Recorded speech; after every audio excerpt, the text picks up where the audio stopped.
صرف وہیں زلزلہ آئے گا جس جگہ کے ریشے کو حرکت دی گئی، اور جہاں ہلکے زلزلے کا حکم ہوگا وہاں ریشے کو ہلکا سا ہلاتا ہے، اور جہاں حکم ہوتا ہے کہ شدید جھٹکا دے تو وہاں کوہ کاف بہت زور سے اللہ کے حکم سے اپنا ریشہ ہلاتا ہے۔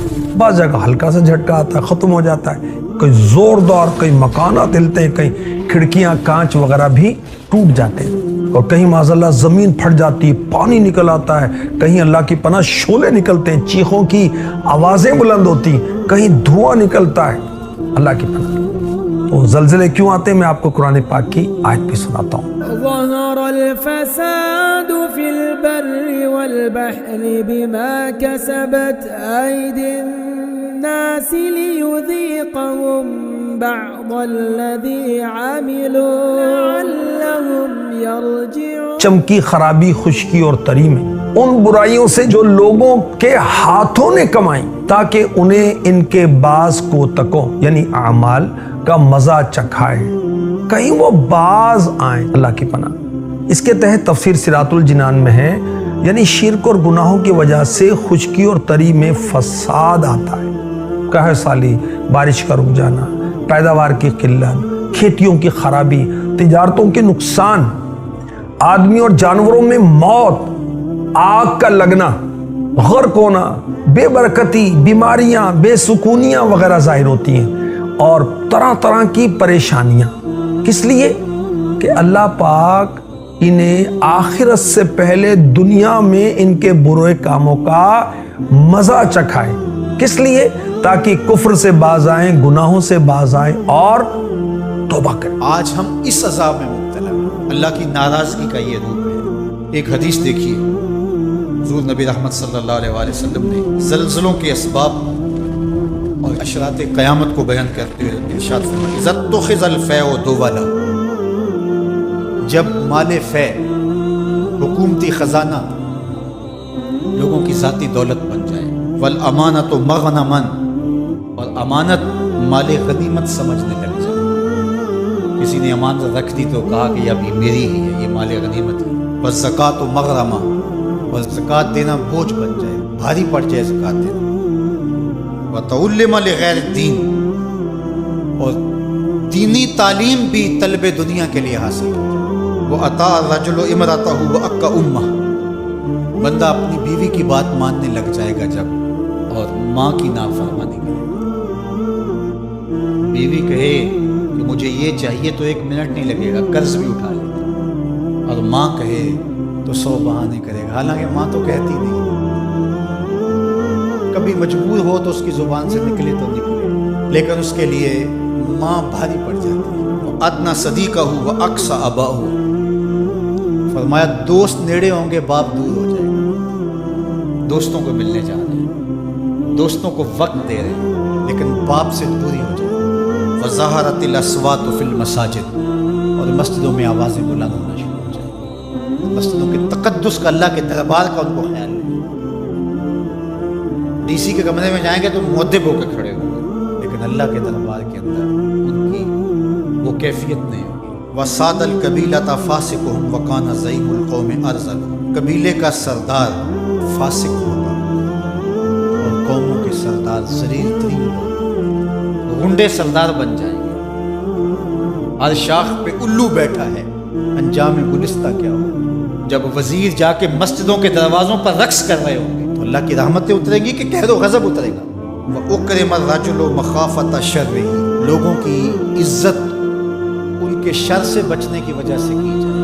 وَظَهَرَتِ الْكَيْنَاتُ وَالْمَعَازِفُ، گانے والیاں بجانے والیاں عام ہو جائیں گی، ان کو ایوارڈ دیے جائیں گے، گانا بجانا یہ ایک آرٹ بن جائے گا، فن بن جائے گا۔ وَشُرِبَتِ الْخُمُورُ، اور شرابیں پی جانے لگیں۔ وَلَعَنَ آخِرُ هَذِهِ الْأُمَّةِ أَوَّلَهَا، اور اس امت کے آخری لوگ پہلے بزرگوں پر لعنتیں ڈالیں گے۔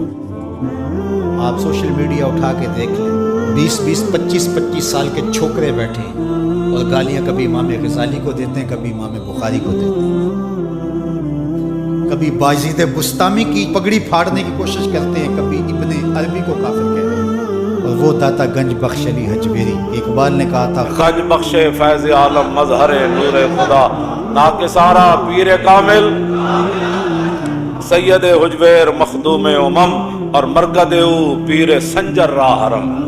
مرکد او پیر سنجر راہ حرم. مرکد او پیر سنجر راہ حرم اور خاک پنجاب از دمیو زندہ گشت صبح ما از مہریو تا بندہ گشت. اقبال کہتا خاک پنجاب داتا صاحب دے سورج نہ روشن ہے اور تا صبح قیامت داتا صاحب دے سورج نال ہی ساڑی روشنی ہے. اور آدھے فاروق از جمالش تازہ شد حق سے حرف بلند آوازہ شد. اقبال کہتا داتا صاحب نے پیری مریدی خالی بندے نہیں جمع کیتے نہ نظرانے کٹھے کیتے. میں کہا پھر کی کیتا؟ کہتا آدھے فاروق از جمالش تازہ شد. کہتا اتنا کم کیتا دین دا اتنا کم کیتا اتنا کم کیتا اتنا کم کیتا کہ حضرت عمر دے دور دی یاد تازہ کر کے رہا. پنجاب کی دھرتی نے ایمان کا نور جس وجود سے پایا ہے وہ علی حجویری کی ذات ستوتا. ان کو گمراہ بولا جا رہا ہو, کوئی اصحاب رسول کی دشمنی میں لگا ہو, کسی کے سینے میں اہل بیت کا بغض پل رہا ہو. فَلْيَرْتَقِبُوا عِنْدَ ذَلِكَ رِيحًا حَمْرَاءَ وَزَلْزَلَةً وَخَسْفًا وَمَسْخًا وَقَذْفًا. فرمایا جب یہ کیفیتیں ہو جائیں تو پھر زلزلوں کا انتظار کریں, پھر سرخ آندیاں چلیں گی, پھر زمین میں لوگ دنسیں گے, بھی شکلیں بھی تبدیل. تو کیا یہ زلزلے کے جھٹکے اللہ کی طرف سے تنبیہات نہیں ہیں؟ نہ سمجھے تو وہ ایک گاڑی کے پیچھے لکھا تھا عقل نہ ہوئے تو موجے ہی موجے. اگر نہ سمجھے تو یہ جھٹکے زلزلے کے ہمیں جھنجھوڑیں گے نہیں, ہم اگلے دن پھر اسی طرح کے ہوں.